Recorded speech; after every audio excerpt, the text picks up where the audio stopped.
Hey everybody, Steve here with Printavo, and in this video we are going to cover all things payments, right? So where you go to make payment requests, how to do that both automatically and manually. We'll talk about the customer experience of making payments in Printavo if they're going to do that with their credit card or a bank transfer, ACH, e-check. How you can log other types of payments, cash payments, checks, things of that nature. How to provide refunds in Printavo, both full and partial refunds, and where you can go to view your daily deposits in Printavo. So let's get started. Now, first things first, we cover this in a different video and help desk article, but you do need to make sure that your payment acceptance is set up in Printavo. And to do that, you'll just head to My Account and then the section where it says Accept Payments, and you'll know that you're good to go because you'll have this approved status here saying that you're ready to go. Once that's approved, you are ready to collect and request and all that. Now, to request a payment, right, first I'll show you how to do it manually. Some shops like to do it manually. There's also some situations where even if you do have it set up automatically, you'll still maybe just, on a one-off need to make a manual request.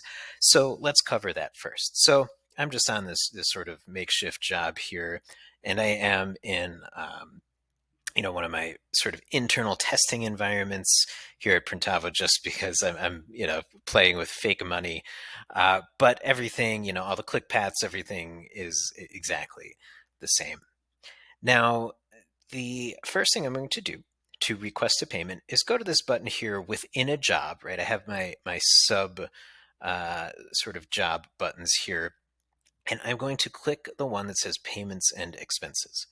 And then over here, I have this option to make a payment request. Right?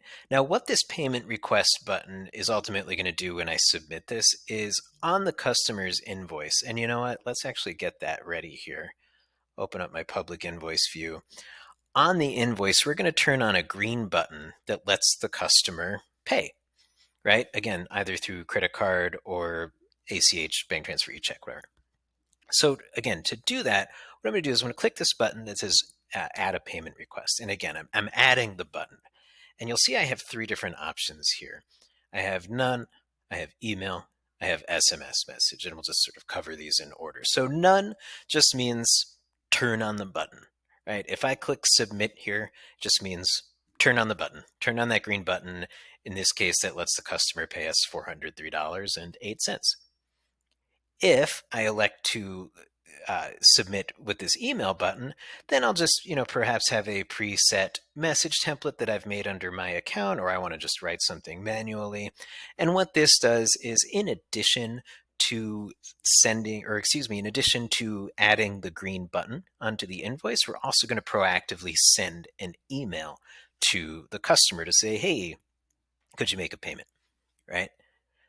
The third option, this is a premium tier option for Printavo, is SMS messaging or text messaging, where you can, I don't have it set up in my testing or my staging account here, but you'd be able to send a text message to the customer directly to their phone to say, hey, here's the link to your invoice, and they can pay you directly from their phone. So three different options, right? For our purposes here, I'm just going to use none. I'm going to click this button that says submit, and we'll just let this load. You'll see my payment has been requested. And if I head over to the public invoice view, watch in the top left here, just while I refresh the page, I now have a green button. And again, if I'm the customer, whether I got this through a text message or an email, or I just happen to know it was there, all I have to do, again, on my phone, tablet, laptop, whatever, I click that green button, and now I have the option to put in my credit card, right? Your card number, expiration, security code, all that, phone number, right? Or pay with my bank account, right? A bank transfer, ACH or e-check. Right? And I'll just, of course, put in my routing number, account number, and so forth, right? So that's how you manually request payment. right? And then once the customer does this, you'll be paid, right? If you'd prefer to automatically request payment, right, basically uh, just to save yourself some clicks, you'll need to learn how to use Printavo's automations, which are just under my account and automation. We have a whole bunch of help resources dedicated to that. But just to show you what that looks like, you'll see I'm on a new job here, job number 10. Just to show you the ease of use there, I'll pull up this public invoice. All right, so this is job number 10. We were looking at job number 9 just to show the difference here. Whoops, let me go back. All right, so job number 9. So on job number 10, rather than go through payments and expenses and click those buttons, what I did under my account in the automation section was set up an automation to say, when I change a job status to quote approved, let's automatically email the customer and text the customer and turn on that green button. So just to show you what that looks like, I'll click that quote approved button. Nothing looks too different on my end here, but if I go to the public invoice and I refresh, there we go. So, a little bit of tomato. Like I said, some shops prefer to only use the automatic method. Some shops prefer only to use the manual method. And some shops, it's sort of a case of in between. But it's good to know how to do both so you can find out what works best for you. So that is what it's like to request payment, and those are the buttons that the customer will be seeing to click and to provide that payment. Now, what if a customer is paying you with cash or a check? Well, same idea here. We can still go to number 10 here. Let's go back to number 10. Give this one a little attention here. No pun intended. Attention, right? What I can do is I can go to my payments and expenses. And rather than make a payment request, I'm just going to click this button here that says log a payment, add a payment more specifically. Right, so let's say they're paying me maybe $300, right? And they rolled in with cash. I have a pull down menu here where I'm selecting cash, and then I just hit submit. It's that easy. Right? So if I go to my payments and expenses here is my cash payment. Now, let's talk about refunds, right? Now, since I'm on this page here, maybe I need to delete this cash payment. Maybe I just gave them their $300 back. There's no really way to, you know, uh, digitally process that. But what I can do is I can delete this payment. So if I hover over this cash payment here, I can edit it if I need to change the amount or the payment type, but I can also just delete it. So if I click delete, I have my notification asking if I'm sure, and I'm just going to say yes. And now that payment is gone. Right. Otherwise, what I'm going to do is I have this other job here where I actually processed a test credit card payment. This is job number 5. Right.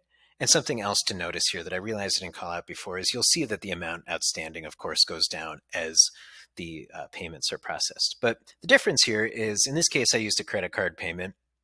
And what I can do, I can't edit the credit card payment per se, right? Because it was somebody else's credit card, or they processed the transaction, and this has gone through. What I'm able to do, though, is click this button that says refund. Now, I have a couple of options here when I go to refund this transaction. Number 1 is I can fully refund this payment. If I click refund, we'll give them all $403.08 back. Right? Now, maybe something went wrong with the order, or something happened and I overcharged them for some reason, right? Whatever the case, let's say I need to give them $100 back. To do that, what I'm going to do is click this button here that says edit amount, right? So just to recap, I've clicked refund. I'm going to click edit amount. And now I'm going to select the amount I'd like to refund out of that total of $403. So in this case, it's $100. Going to click next, and you'll see we've updated the text here to reflect, hey, this will refund $100 of the $403 transaction. And now, at this point, I will click refund. And then we'll just let it think and go through. And you'll see here it is processing this refund. Okay.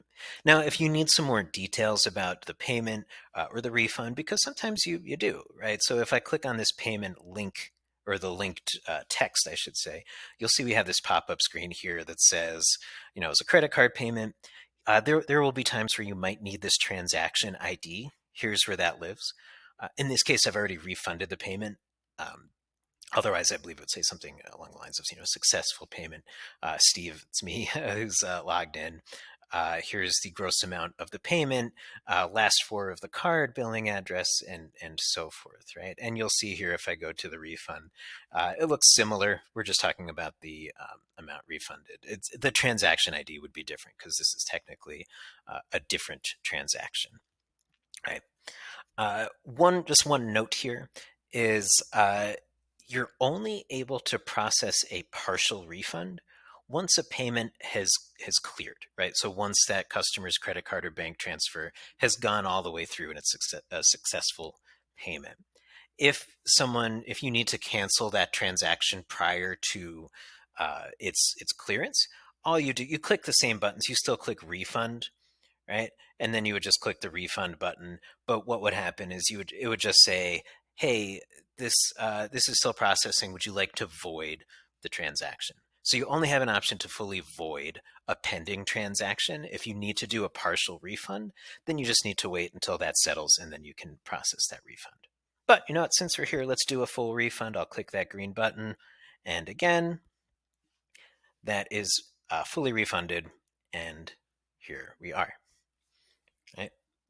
Last but not least, let's talk about deposits, right? So where do your deposits go? How do you view them? What do they look like? And so forth. So over here on my left side, you'll see a couple of windows here. So number one, or a couple of options here. So number one, I have my payments, right? So this slight detour, right? Here's where you can view all of your payments and refunds and your transaction details in one, just sort of in one spot. If any disputes come up, here's where you'll click to log into your payments portal to manage disputes. Again, we cover that in our frequently asked questions article, or reach out to us if you have questions about disputes. But for deposits, all the way at the bottom here, you'll see this button. I can click deposits.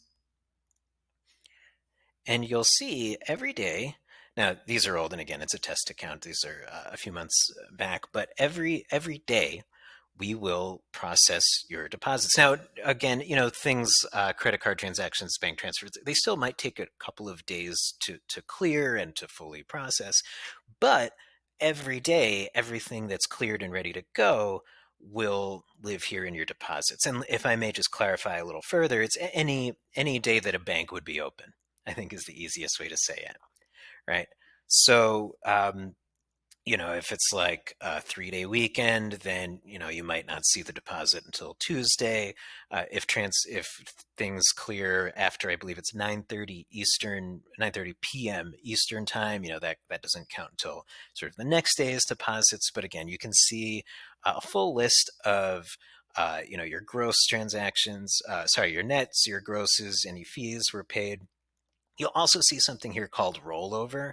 Rollover is just, sometimes percentages cause pennies to be broken down less than a penny, and deposits have to be in full cents. So if you have a fraction of a penny left over, then that just gets rolled over and processed into your into your deposit lists for the next day.